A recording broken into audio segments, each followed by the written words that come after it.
Good afternoon. I'm glad to see you. Good afternoon to you too. How are you today? I'm okay. The day is fair. I'm doing fairly well. Okay, that's good.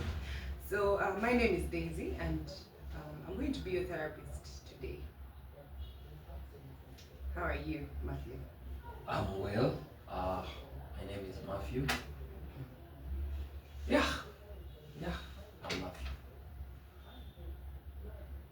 So, would this be your first time in therapy or a counseling session? Yes, it is. It is my first time. How does that make you feel? Well, a bit nervous, honestly. I wasn't sure whether to come or what to expect. It's understandable to actually be without much expectations because when it's your first time, you don't know what to expect, you do not know what it's all about. It's understandable. Most people, like it's their first time in counseling, usually have those feelings and emotions. So, if I may ask, Oh, okay, that's comforting to hear. I wasn't sure if it was normal.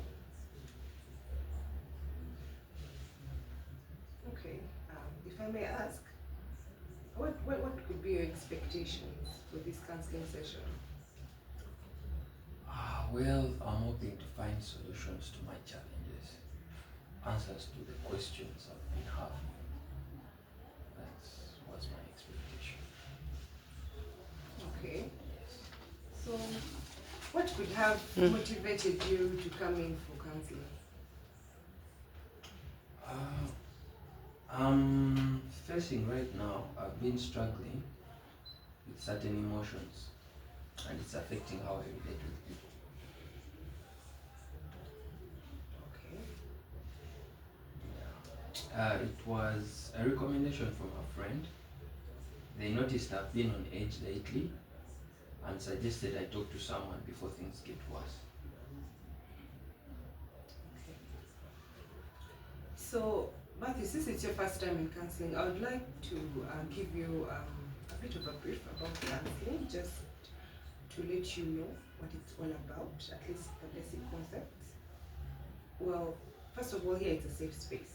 It's very confidential. Whatever you say stays between us. Privacy is very key. So feel free to express your feelings, your emotions, your thoughts, anything you would like to talk about. I'm here to listen to what you have to say. I'm here to listen to you. And as they say, we listen and we don't judge. Yeah? Have you heard that saying, we listen, we don't judge? So here it's the same space. I will listen with no judgment. You know?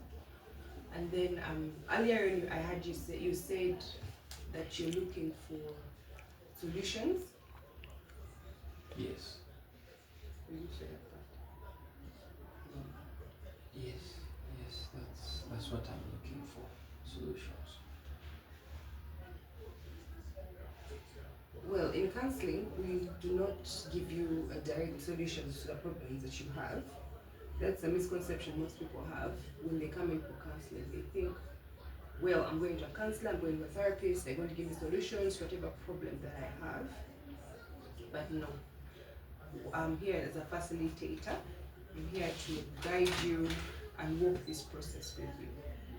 Most of the work is done by you because this process is all about you. You're the driver, you're in the driver's seat, so I go by your direction, I go by your pace.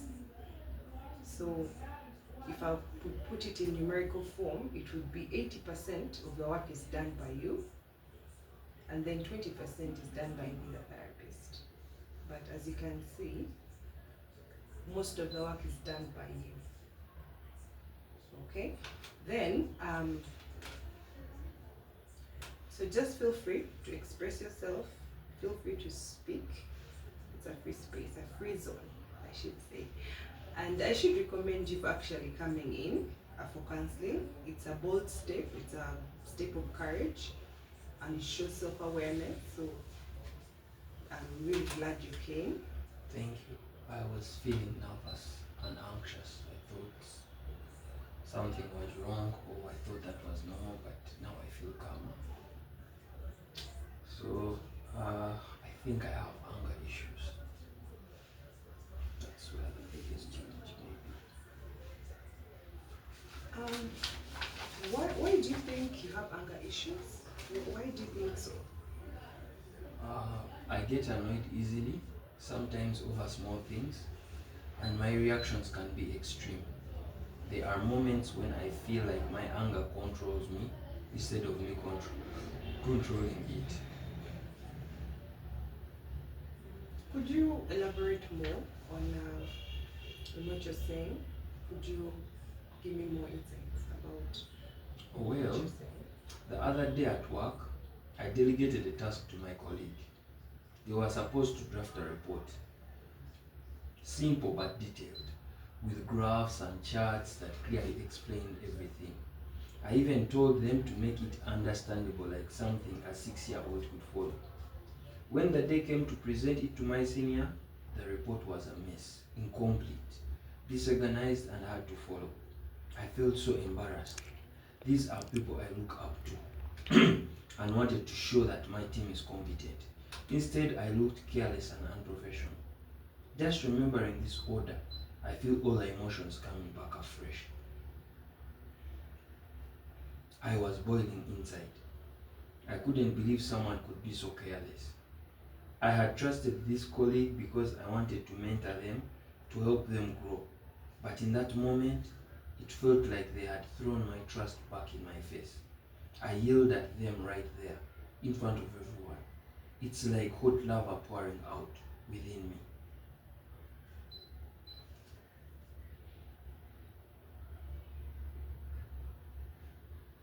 That must have been very frustrating, delegating work to someone and what you expect them to deliver is not what they deliver. I understand it must have been quite frustrating Yeah, on your part. yes, it was. It made me question my judgment too. So many thoughts ran in my mind that day. Could you share some of those thoughts that could have run through your mind that day when that deal happened? I thought I couldn't trust anyone with important work. I just need to do it myself and be assured of quality work, rather than trusting people to do my work and disappoint me in the end. I understand the feeling. It can be quite frustrating, and you want to take things and matters into your hands. I really understand the feeling. It's not an easy one. Yeah, I felt bad, disappointed, and embarrassed. I knew I could have handled it better. I actually blamed myself too. Maybe I should have reviewed the report before the meeting. I always do, but this time I didn't. I don't even know why I skipped it. So, what you're saying is because you could have trusted your colleague so much that you could have skipped the bit of maybe you should check the work and see if it's okay. Was there a bit of trust? I guess so. I know I'll do everything myself. And maybe this was my way of letting go a little. But it backfired. I understand. Must have been frustrating to try something new and it ends up not turning the way you wanted. Yes, it really is. But I also admit that I reacted unprofessionally. Shouting at my colleague right in front of others wasn't right. I literally embarrassed them as well. I made them feel as bad as I felt, which wasn't right as well. Because two wrongs don't make a right. Well, it takes courage to actually admit that you made a mistake, that you could have acted unprofessionally towards your colleague. It takes courage to admit that. Thank you. I just felt I had to let all that out. I was feeling guilty about the whole scenario. Don't want to keep being this person who lashes out. I want to manage my anger better and at least find ways to cope before it escalates. Okay. Matthew, could you tell me more. Could you have any other anger outbursts that could have happened that you could recall that could have happened? I think what could have triggered my anger outbursts, it's because I like things done in a certain way. I have this image. In my mind of how something should be done. And when people don't meet that standard, it frustrates me. So what you're saying, Matthew, is if people don't do things the way you want them to be done, if I could say your way of doing things, you get frustrated. You want things to be done in a particular way, the way you've instructed them to do it. So if they don't do it that way, does it make you frustrated? Exactly. And I think I'm a perfectionist. And that perfectionism sometimes feeds into my anger. Well, it's understandable. Most cases, anger usually overpowers our emotions and we act out of emotions because our anger has overridden us, it has overtaken us, it has overpowered us, you know. So yes, it's understandable. Yes. Recently I was in a taxi. I had asked the conductor before boarding if he was using a particular route and they said yes. But halfway he diverted to another route. I got so angry, I felt disrespected and deceived. I yelled at him. When I got off the taxi, I even almost slapped him. I was that angry. I felt cheated because of the detour. I arrived 10 minutes late for work. Still fuming, the whole day was ruined. I kept replaying the scene repetitively like a song stuck in my head. That must have been very, very frustrating. Must have been annoying, you know, to have such an ordeal. Exactly. It felt like a betrayal. Even though it was not, it was something small, but later I realized I overreacted. There were better ways to handle it. And how do you think you'd have handled it better?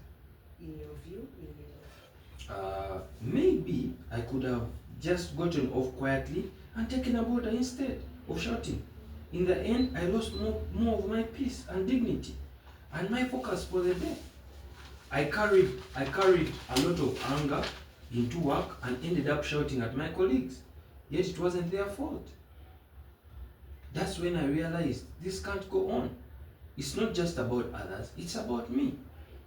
How I handle certain situations, anger robs me of peace, happiness, and even effectiveness at work. It's exhausting.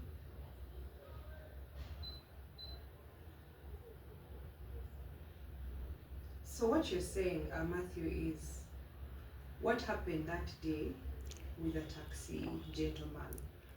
It has literally spoiled your day.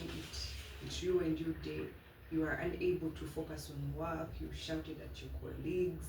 Literally, you are unable to be effective at work. Is that what you're saying? Yes, that's right. That must have been a very frustrating moment for you. Yes, that's true. So you mentioned earlier that there could have been better ways of handling this situation. In your view, how do you think you'd have handled the situation in a better way? Maybe, or just counting slowly from 1 to 100 before reacting to give myself time to cool down. I could also try focusing on something else, like breathing deeply or stepping away for a few minutes. Those are great insights. Those are great ways of actually helping you to pace down and slow down and help you actually think before you speak, think before you actually have an anger outburst. Those are quite good insights. Could you think of any other ways or techniques you could use, or how you'd have handled the situation better that day? I think probably taking deep breath and giving myself time to understand and grasp the conditions around me. Okay. Maybe it would have given me time to cool off. Okay. Yes. So are you willing to try out these methods in next time when such scenarios happen, are you